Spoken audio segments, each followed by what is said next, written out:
Welcome to a new episode of Flower Circus Talks. Today we're going to talk with Gerben Ravensbergen, a lily grower. He's not in the, you can't see him yet, but he's already waving, so he's very anxious to come on to the screen.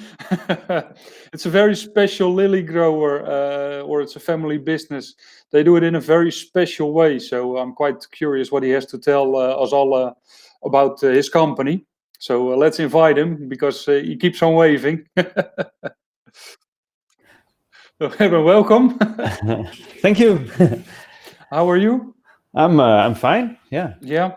Health is okay. Family is okay. Health is okay. Family is okay. My mother is today. She is her birthday. So. Okay. Oh, congratulations. Yeah. Well, we have to wave to each other through the windows because she's about 70. Yeah. Almost. And so we can't visit her in real. Yeah. Okay. Wow. Yeah, that's the way it is, and that's the way we live at the moment. Yeah. So, well, we can give the cake to each other through the window. Yeah. And the weather is okay now because this morning it was raining, but now it's okay. So. Okay. Maybe a few can stand in the garden and a few on the side, so that it will be a family party. Yeah, we're planning to do that in a few hours. Okay. So let's start then. First of all, tell us for the people who don't know your company, can you tell us more about Lilies of Life? Well, Lilies of Life is a very old company. My grandfather and his brother founded it in 1931. Here you see them on the side. My grandfather is the one with the big muscles, and they're working all by hand and all with the season, and they started building greenhouses, and that's becoming our company, and now we're specialized in only lilies. And special lilies. We say crazy lilies. And that's LOL, Lilies of Life. In Dutch, LOL means fun, and in English it's laughing out loud. So it's that's what we're doing here. We're trying to find the most crazy lilies in the world and laugh a lot. Yeah. So here we can see an overview of the lilies, of some of the lilies you have. I will hide myself so you can see it a little bit better. Okay. Well, you see a few of our cultivars. We're always in search for new varieties, and the stranger the better. We now have a real green one found. It's not so good, not good enough, I think, for quantities, but it's special enough for a nice bouquet or so. Oh, I see the first comments on the side. Cindy is loving them already. Cindy, I will also show you the green one because Gerben sent me a picture of the green one. Let me quickly find it. I have it here in the vase also. You see, this is real nice, I think, but it's not ready for the market yet. And maybe in 2 years we have a few, but the cultivar itself is not good enough for big amounts. So it's a very special thing, and we will grow it in little amounts, I think. Yeah, but you're really looking for the niche in the lily market, right? Yeah, well, we're close to the auctions here in Holland, and the niche market is for us a good market, but it's always combined with the bigger cultivars because transport for just one bunch is not to do. So you have to combine it with the more bigger amounts. And with the roses, of course, roses and chrysanthemums, they pay our transportation. Yeah, that's true. But I mean, there are so many growers in Holland, so there's space for you as a niche grower, I think, in the lilies Yeah, to exist. we can specialize in a niche because we are so close to the auctions and to the traders that bring all these other flowers also to the world. So it's the combination is what it makes okay for the market, because we can send every bunch or every stem in a box to the whole world. Yeah. Mary is always already saying, Fab, looking forward to it, coming in on the market soon. Love all lilies. Yeah, well, there are a lot of lilies. We are specialized in the not smelling lilies, but there are also orientals. Here's an example for almost black one. We call it black mamba, and we're looking for more black and more black and more black. Yeah. But this one is already quite black, and it's getting pretty close. Yeah, it's getting pretty close, and the orange stamen inside the flower make it more dark than it is for the viewer. Yeah, already high. Yeah, but we are also working together with an oriental lily grower. We're working together for the sales, and I also have one oriental or OT. It is special one found. So maybe you can let it see. Otherwise, I take it out of the vase behind me. This is it looks like a parrot tulip, I think. It's very new. It doesn't have a name yet. So if there's somebody that knows a name, we're looking for inspiration for it. Yeah, it's not my lily. It's from the company we're working together with. But I think I saw it today. I thought, I have to show it on the video. Yeah, and does it open or does it stay like this? What happens? It will open, but not. I don't know. It's the first time I saw it, so I just took it half an hour ago. I took it from the greenhouse with the other grower, and so I think it will open, but it's a little bit red, and it's like a parrot tulip with how do you call it? It's a little bit. It's a little bit strange. Well, so it fits the Lilies of Life also. Yeah, sorry. It's really special. I mean, in the of course, it's not a huge group in the tulips, but I mean, there's a fair amount of parrot tulips out there. So why not in the lilies? Mm-hmm. Yeah, well, and for the florists, it's something that they can use. Thank you, Cindy. that's the yeah. Well, I'm now here in Holland for in quarantine, you can say, but I'm not talking English anymore. So I have to work on it on my English. So I have to find the words and. But you're okay. So. Okay. So if somebody has a good suggestion for a name, please leave it in the comments. So, and we can check. Of course, it has to be checked if it's possible, because giving a flower a name is quite a difficult process. When I was working for a breeder, we had to do it as well. And you have to check if there is already, in this case, a lily that has the name or had the name, so you can't use it again. And of course, you also have to check in different languages if it doesn't mean any strange word in that language. So it's quite a process to go through. I already have a suggestion, but I think you can already imagine the name which I suggested. Something to do with Circus, I think. Yeah. We can come over and baptize it. Don't worry. We will bring the champagne.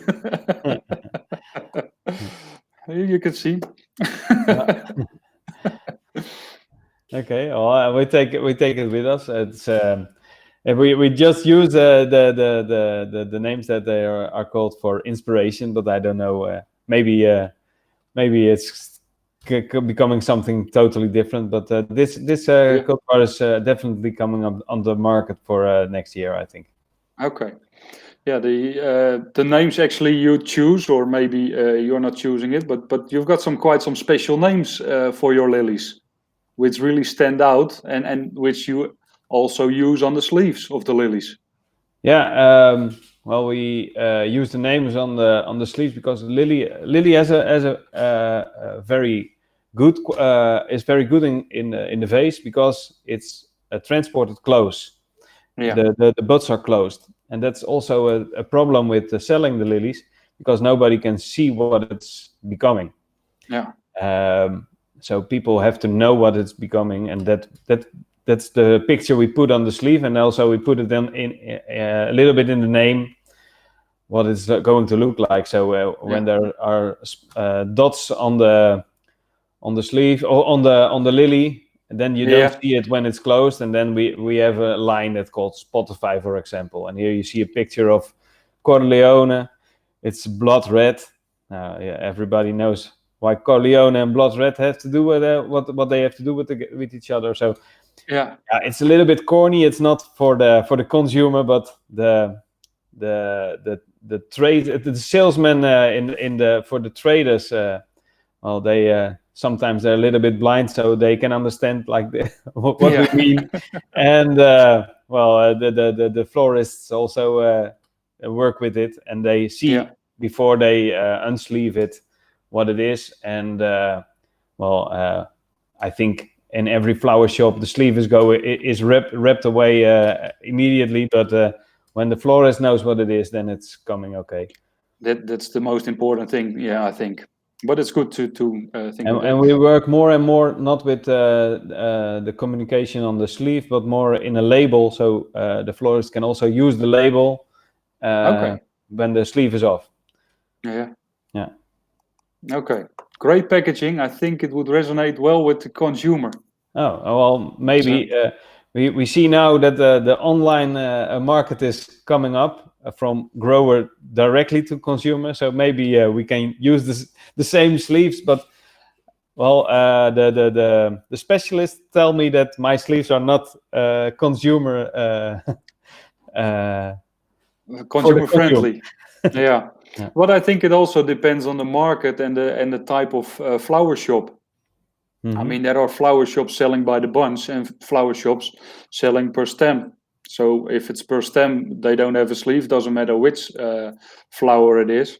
But if they sell with a sleeve on it and it has the picture on it, like you said, they're selling with still the flowers closed. Yeah. And then you can see, look, it's going to be a great red one or a great pink one. Cindy is asking also, are your lilies sold in the US? Do you know that they are sold in the US? Yeah, they're also sold in the US, but not the big amounts. I think the company Holex transport them to the US. Yeah, okay. And they are a client with us. Yeah. But it's not they're in the US. They're also lily growers, so the cultivars we have are, I think, also grown in the US, but not the big amounts. It's not the same as in Holland. Yeah, I think it's especially with what you are doing, and you're in the right spot. You're in Holland, and from Holland you can reach the whole world because of the auctions, the exporters over there. So if you have a local grower who would grow 1,000, that's probably already way too much for the local market. Yeah, that's true. Yeah, the distribution is totally different in the US from the Dutch. Yeah. Well, so I'm curious about how because you said they're selling by the bunch or by the stem. What florists think about that? Because my opinion is that most of the florists only sell lilies by the stem in a bunch of in a bouquet, and not with 10. But maybe there are florists with other opinions about that, because for the distribution it's much easier to sell them by the bunch. But Yeah, but that's the guys in the toilet paper business think as well. Let's buy them with a large package of 100 at the moment. I think it's gonna be easier. Yeah. So if somebody's here who is having a flower shop, please tell us how are you selling your lilies. It's not only about the special varieties you have at Lilies of Life. You also do something special. You got some special workers running around in your greenhouse. Yeah, Lilies of Life stands for LOL, and LOL is a philosophy in our company. So we have to make LOL, Lilies of Life, but also fun. We have to make fun, and we're always thinking about how can we do things differently. Like you said, we do things differently. Sometimes we think other people do things differently than us. But the strange thing in the greenhouse is that we're spraying against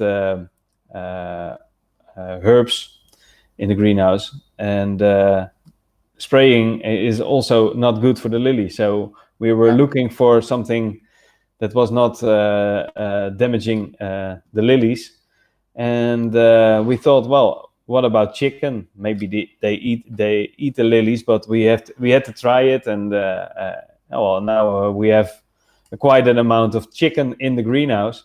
And they're weeding between the lilies, and that's working. And sometimes they eat the lily, but most of the time they stay out of the lilies, and they really eat the wheat. Only the nettles are not eaten by the chicken, so we have to do that by hand. But that's and we have sometimes we have eggs, but we are not giving them food. They have to find their own food, and then they don't lay really a lot of eggs, but sometimes in the spring we have sometimes at one moment we have 20 eggs, and then a few weeks nothing, and sometimes the chicken stays on the eggs, and then he thinks that they're coming little chicken, but there's no rooster, so that's going to happen. So it's really you're bee friendly. You've got the chickens running around to get rid of your weed. So it's really environmental friendly, your whole business. Yeah, we try to think in circles in the company. So all the water is reused, and all the green material is reused, and the chicken and the bee friendly is more the spraying against the aphids. We don't use the so-called neonicotinoid. It's called. That's the spraying of stuff that also hurt bees. We don't use that for almost 10 years now, and so we have all kinds of little insects in our greenhouse, and also sometimes the aphids, but the aphids are also eaten by the thrips or by the wasps, little wasps, and so it's a kind of a balance, and we have to. It's a close balance because we always have to. You got it in a video. I've got it in a video somewhere. That was a time that the haircutters were open. Oh, here it is. You see, these are little flies, and but there are all kinds of insects in the greenhouse, and they're in balance with each other. And that also works in the ground with all kinds of insects and fungi and bacteria. They have a balance with each other. So we don't steam, we don't use chemicals to clean the ground. We just use the tracker, and we plant again.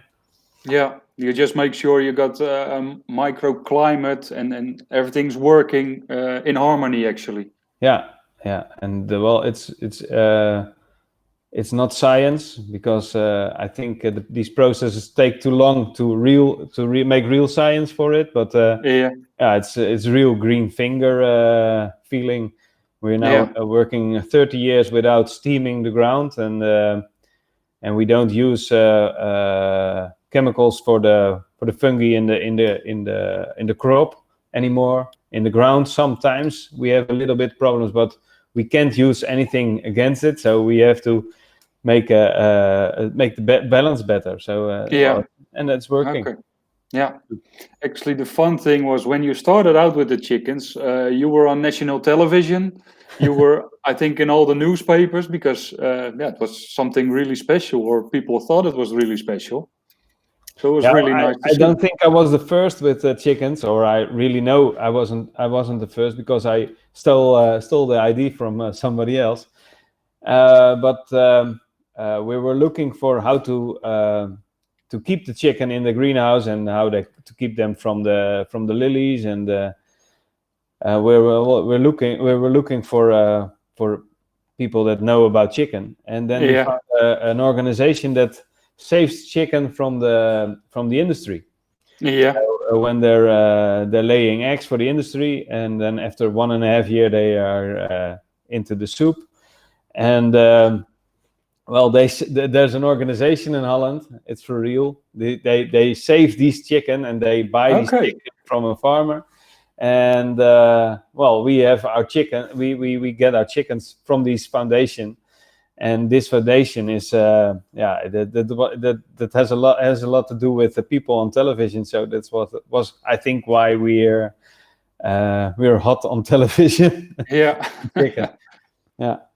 I don't know if you will like if I show it, but you were a little bit nervous on television, I think. Legnesten opgemaakt. Because you were showing where the eggs were, or where the chickens were. I think it was nervous because I think what you're going to show us is the second or the third shot. We planned it. It was acted. Ja, die gaan in de lunch of het ontbijt of but you can show it. Gewoon op de grond. Yeah, there it already goes. Nou, dat vinden ze ook lekker. Dan eten ze gewoon een eigen rommel weer op. Yeah, I don't see it. Okay, I'm showing the movie that you drop the egg actually. Okay. Zolang ik gezond blijf. So I don't see it on the screen. Okay. I just saw the picture of the flies, but yeah. So no, I showed it, but it happens, and it made you famous. Yeah. No, I've got an answer from Helen. She says, I sell the bunches of 3 lilies, white and pink oriental. I sell them at a lower markup than single stems, and they fly out. Okay, yeah. Here in Holland, we see that retail is picking up bunches of 3, and we're also selling sometimes to the retail for bunches of 3 or 5. But I didn't see them with the florists like that. Okay. But maybe that's good to learn the florists that these kind of bunches are working. Yeah. Helen also says, I have a big antique wash tub full of them outside my shop normally. I think that's a great way to attract people, because you get the smell of the lilies already from far, I think. Yeah. So that's a great idea to attract people, and people really directly know that you got a flower shop over there or in the street. Yeah. So that's really nice. Yeah. I think the fun thing about Lilies of Life, you are showing a lot of things which are going on in your company. I mean, when the bulbs come in. Yeah, it's a big process making lilies. Yeah. We always say making lilies is quite easy, because you put a bulb in the ground and 10 weeks later you have a lily. Everybody can do that. It doesn't earn much, but everybody can do it. Yeah. There's quite a process in front of planting the bulb, because these bulbs are grown with bulb growers for almost 4 years before we are planting the bulbs. They have to take little bulbs into bigger bulbs, and that takes about 4 years. Wow. To make the bulb that we need for the flowers. So and then in about October, December, the end of the year, we get the bulbs that we are using for a whole year, and we store them in the fridge. And that's what you saw on the picture. You saw the crates with the bulbs in it, and we store them in the fridge, and they stay there for sometimes more than a year, but we can plant them between January and March the year after. Okay. So we have a storage of lily bulbs, and then every week we get them out and put them in the greenhouse. And sometimes it goes wrong, and that's what you wanted to. No, I didn't want to. I thought I was in doubt. Sometimes it went wrong, and then we show that also because it's not what we're looking for, but it's a fun picture, so it fits with LOL. where people work, sometimes mistakes happen. Yeah. Actually, before you store them in the cold house, you need to pack them in peat as well, right? Yeah. In soil. We use fin peat. It's used to for the moist in the moist is controlled. Yeah. Okay. With fin peat, so they don't dry out and they stay healthy. And we store them in the fridge about -2 degrees. And the bulbs have a lot of sugar in it, so they don't freeze really. They just get cold. They are stopped with growing. Okay. Otherwise they're already started growing in the cooler. That's not. Sometimes that happens when the cooler is damaged or something, but we don't. We're not looking for that. Because we have to plant them first, and then they have to grow. Yeah. Actually, I think you're a lily guy in every part of your body.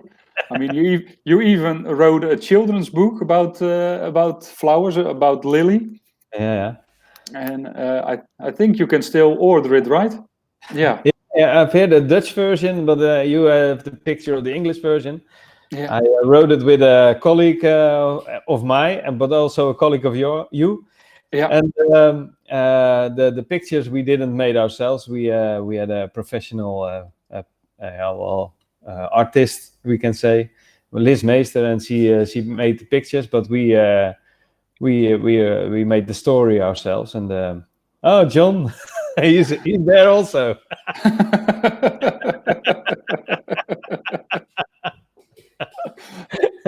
So he's the co-writer of the book. Co-writer, yeah. No, it's a real fun book. I had one for my son as well. Mm-hmm. It's about maybe you can tell a little bit what it's about. What I told you, the lily is sold with the buds closed, and we showed in this book that it's going to open, and the book is about Lily that wants to know how she had to bloom. She wants to bloom, and she goes to a rose and to a tulip, and she asked, "How can I bloom?" Yeah. And they are all together at the end with 10 of other flowers, and they are blooming. And for the kids, they can learn the colors and the different kinds of flowers. And there's also difficult names like Anthurium. It's maybe difficult for kids, but they also can learn about the dinosaurs' names. So I think these flower names have to become early in their mind. And they can learn to count, learn the colors, and learn the flowers. And and it was great fun to make a book. When you're a grower and you only see the greenhouse, then it's fun to do something else sometimes. Yeah. And it's nice for children to learn about the flowers, and I think it's a great book. A lot of florists had it on their counter as well in Holland, but I think you can still order them, or you're already sold out. No, we have enough, and otherwise we make extra. So we have an English version and a Dutch version, and there's also an Italian version, but this is almost sold out, I think. Okay. And where can people order it? I think they have to go to Facebook, Lily Wants to Bloom, or Lily Wil Bloeien for the Dutch. And for the Dutch, it's also on bol.com. Yeah. And they can order it there. But on Facebook, they can just ask in the message, and then we have. Then John is going to react, I think. Yeah. Okay. So he's waiting for the orders already. Sorry, Lily Wants to Bloom is not with an Y, but an Oh, E. sorry. An I. And now it has like Yeah. this. Okay. Yeah. That's yeah. Okay. Sorry, John. We put on the wrong website, but now you can expect some orders. Yeah. So you also sent me something else with lilies. This. Are you also involved in this, or can you explain what it is? Working, but it's saving cream. It's working, but I'm not using it at the moment. But I have it here also. It's shaving cream, and it's a real soap made from lilies. We used the lily eyeliner, and we put it in oil, and then all the ingredients getting out of the lilies and going into the oil, and with this oil they made the soap. And it's used by barbers, and when they open again, then they use it again, I hope. Yeah. But barbers are also closed now. Yeah, but I think it could be a great gift as well in a flower shop. Yeah, but it was just fun. It's very expensive to make it, because I have a batch of 200 pieces now still. Yeah. But I think it's a little bit too expensive for just for a gift. It's about 25 euros or something for one package. But for the special people that want special things, it's very nice. Yeah, if you really love your husband and he needs to shave, I mean, then 25 euros is not a lot of money. No, especially when you're not going to the barber but doing it yourself. Yeah, so that's true. So still, we talked about the one.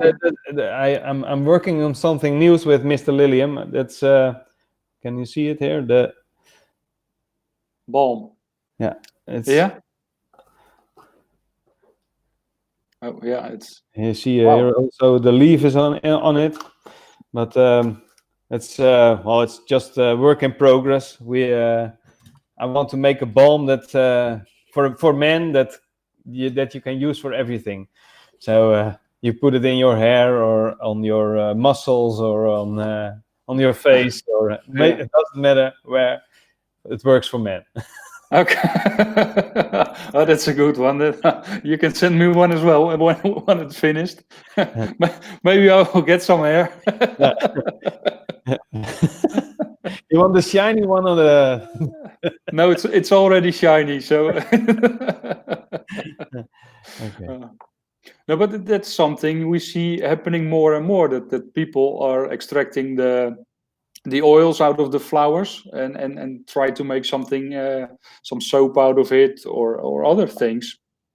Wouter Duivenstein from Beyond, which we had a month ago in the interview, they were working on making paper out of the chrysanthemums. So the parts, the leaves that fall off during the process, that they make paper out of it. That's all. Well, we're all thinking about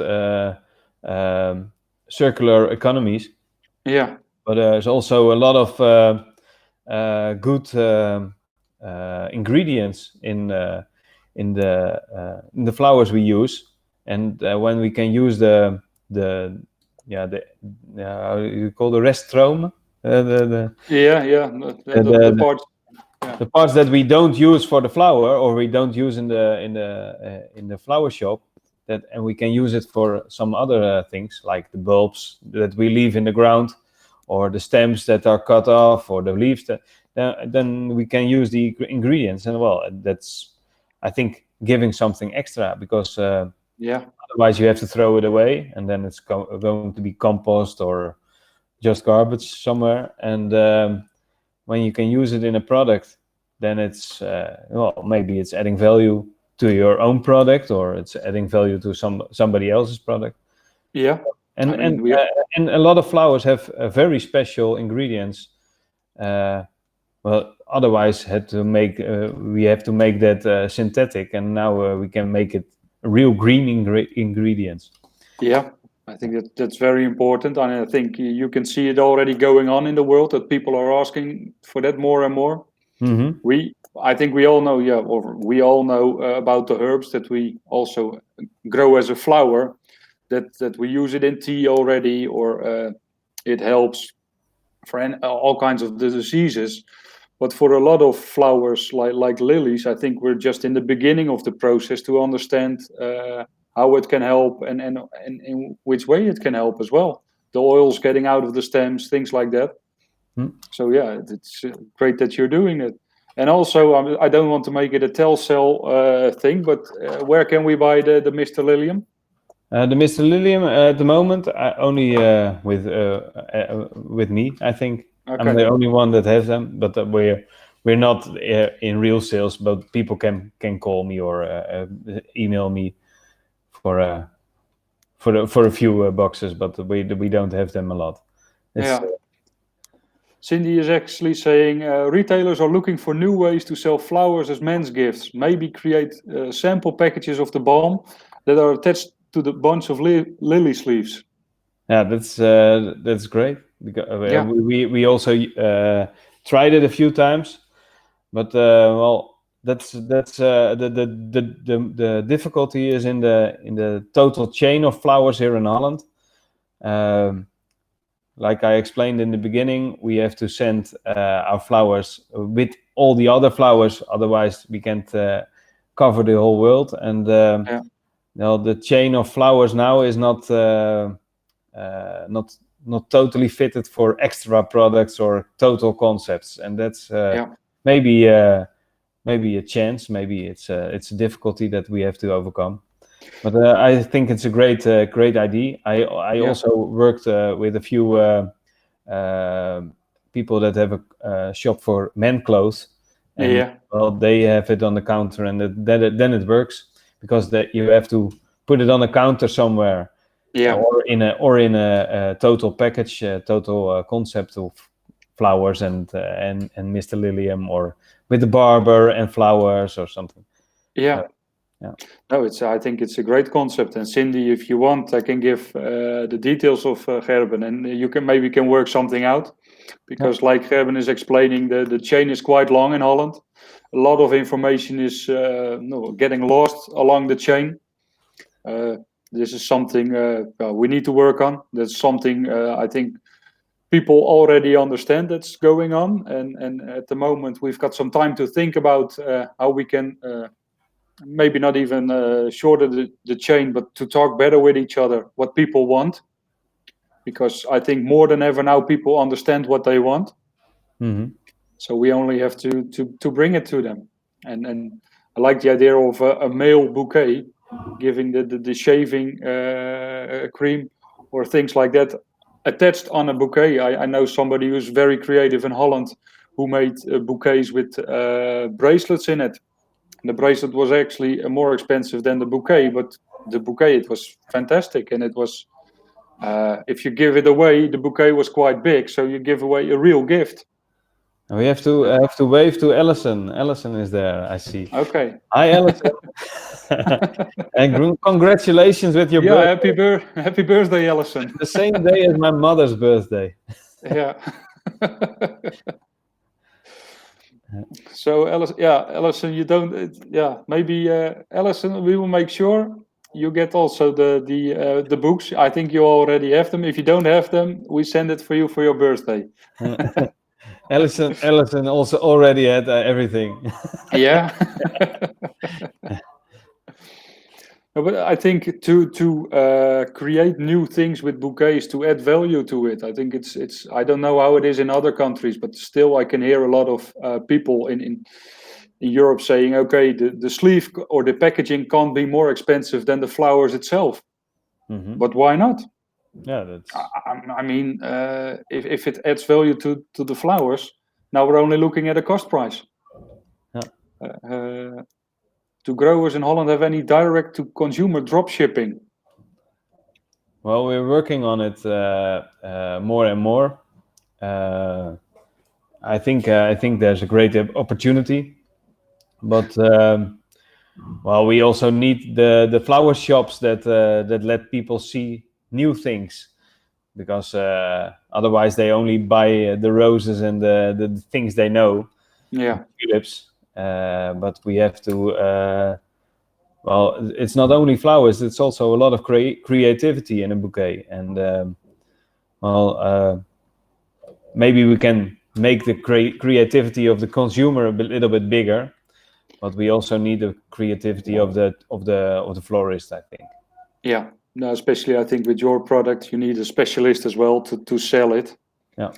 Maybe the mass products can be sold directly to a consumer, but you've got such a special product, especially for designers and the high-end florists.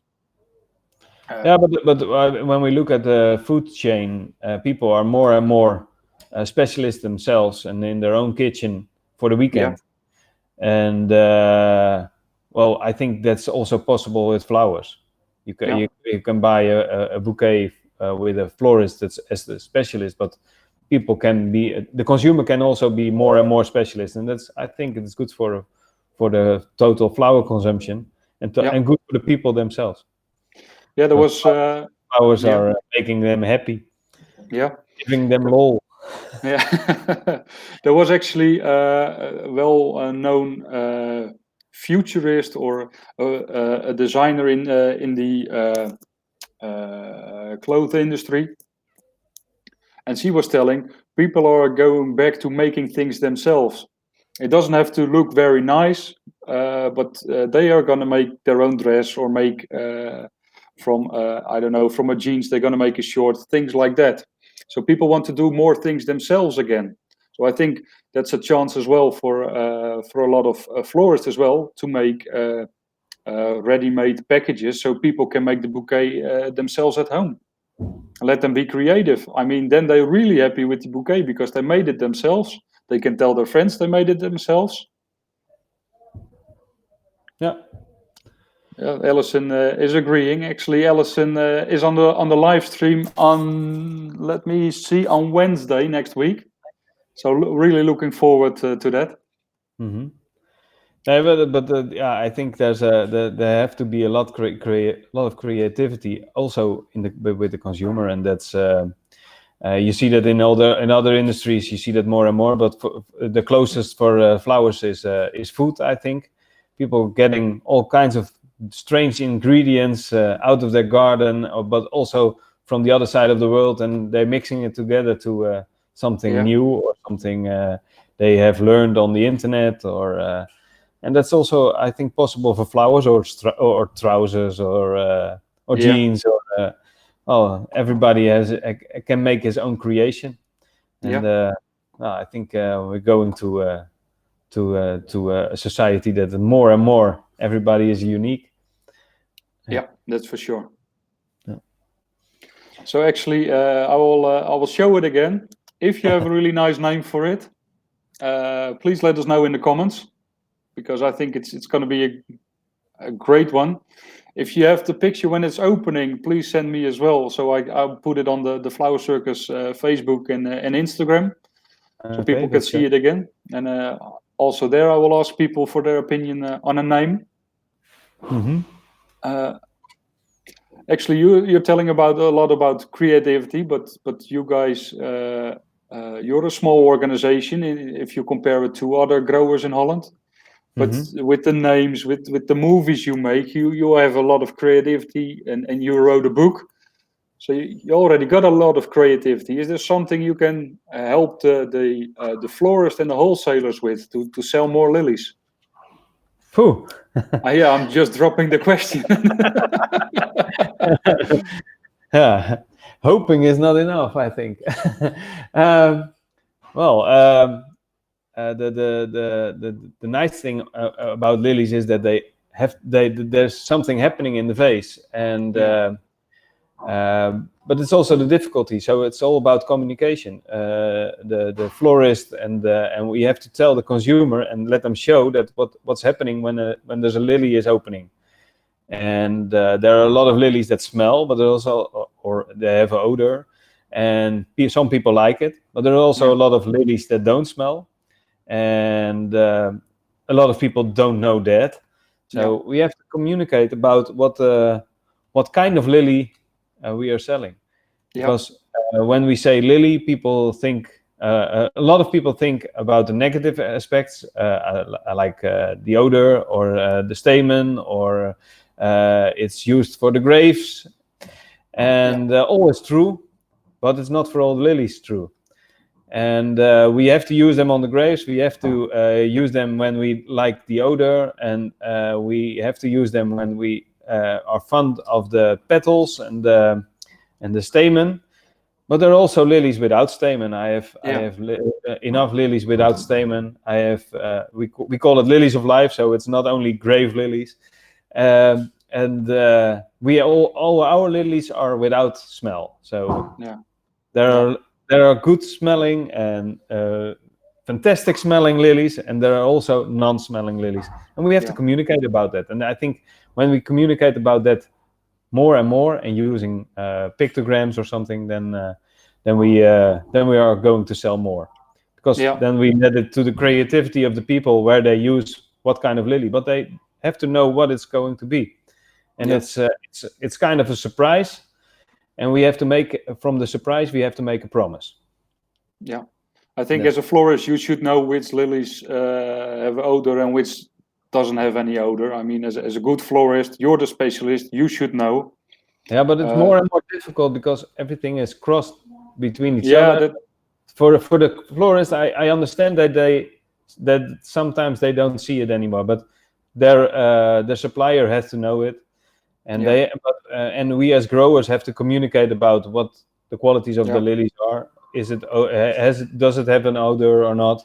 We have a pictogram on our sleeves with 0% odor, and also with you see an odor sign with when it has a smell. Then these pictures are there. It's a great way of communication. I mean, there was, or there's still with hyacinths, there are also people that really like the smell or the odor, and people that doesn't like the odor as much. Mm-hmm. So there were some growers, they sold the pots, and there was a label in it as well, and it just showed how many odor the varieties gave. So if people really liked it, then I think it was a nose or something, so it had 5 noses, so there was a lot of smell on it, or a lot of odor on it, or just one, and then you know that there wasn't as much odor on it. Mm-hmm. I think it helps a florist as well a lot to sell them, because some people say, I like the lily because it's a big flower, but I don't like the odor. And you can say, but we've got this as well. Mm-hmm. I mean, an LA lily is great in every bouquet. It's a really nice filler. Something's happening in the bouquet, like you said. So, why shouldn't you use it? Now we have to make it a promise instead of a surprise only. It has to be a surprise also, but we have to make it a promise so people know what is coming. Alison is asking what color the lily is. It's a red, a little bit red purple. This lily. Oh, look, this is also Alison. You have to break down barriers. A lot of consumers won't buy lilies because they're afraid of their pets. Yeah. If they have chickens, Alison, then it's okay. That's what we just explained. That Gerben has a lot of chickens running around. They are okay with it. There's a story about lilies that cats are killed when they eat lilies. And it's even everywhere on the internet when you search for it, but it's a fake story. It's fake news. Okay. But well, it's kind of problem because also the vets think it's happening, and they give the cats that eat lilies or they give them quite a lot of medicine that's not working. But I know Allison has a cat, and I'm sure that the cat is also sometimes near the lilies, but but I don't know. I'm not. I've never heard a real story about a cat that's died from lilies. And there's also in China they investigated it. But well, I don't know. But you must deal with it. Yeah, I have to deal with it. I have to deal with the story. But that's it's just a story. But maybe as a lily there industry, are 150 kinds of plants and flowers that are killing our children. And well, we're some people are afraid for their cats with lilies, but But what is if you as a lily industry come up with an investigation to show that it's not true? So at least you get some sound on the internet as well that it says, okay, this is not true. Maybe that's a good idea. Do you have a cat? I don't have a cat. We can try. People can bring in their cats, and we can. But I know a lot of greenhouses. They use cats for against the mouses. And well, the cats are just sleeping between the lilies. And I heard a story about a lily that's killing you when you get 5 minutes under this lily. I heard it from John Koopman. He was also here. He told us when you get 5 minutes under one kind of lily, then you get killed. But that's the water lily. Yeah. Okay. But Alison, maybe you should feed your pets. That will help that they stop eating the flowers. We make a special lily food for cats or something. And then, no, but I think if you get somebody from I don't know, a student which has to do some kind of investigation, you say, okay, we've got a problem. There's some story going around on the internet that cats get killed by or that they can't eat lilies. I mean, if you put that student on it and he will investigate it, don't ask me why. I'm not a scientist. But at least you get some different sound into it. I think it's a great idea. I'm going to work on it. Okay, great. It's all about exchanging ideas. These flower circus talks. So yeah, that's true. Yeah. So, is there something you want? About an hour almost. Yeah. I think I hear here the vrijmibo, we call it in Holland. That's when we're going to drink something. Yeah. So I hear it as well. I have a special bottle here. It's called Haha. That's also laughing out loud. And I'm beginning with the. I'm going to join you. So I don't have glass, so I have to open it. No, great for being. Cars kill more cats than lilies do. I don't think we need to investigate that, John. I also have a story about cats and washing machines. My family knows, but that's not the story for now. So, actually, I want to thank you for joining this. I want to, at the end of this video or live stream, I want to show one of the videos you made a while ago, where everybody's telling now that we have to send out a message. That's something you already are doing for many, many years. I think this video is 2-3 years old. Yeah, maybe even old. I think something like that. Yeah. Yeah, and I think it's a real nice video. So thank you very much, Gerben. Have a nice weekend, and hope to see you soon in real life again. Yeah. And everybody, thank you for watching. Stay safe, and also have a nice weekend. And hope to see you on Monday. On Monday we have Steve from Ansu. He's going to tell about his company, the new ideas he has, and the new concepts. So hope to see you on Monday. Thank you for watching. Bye-bye.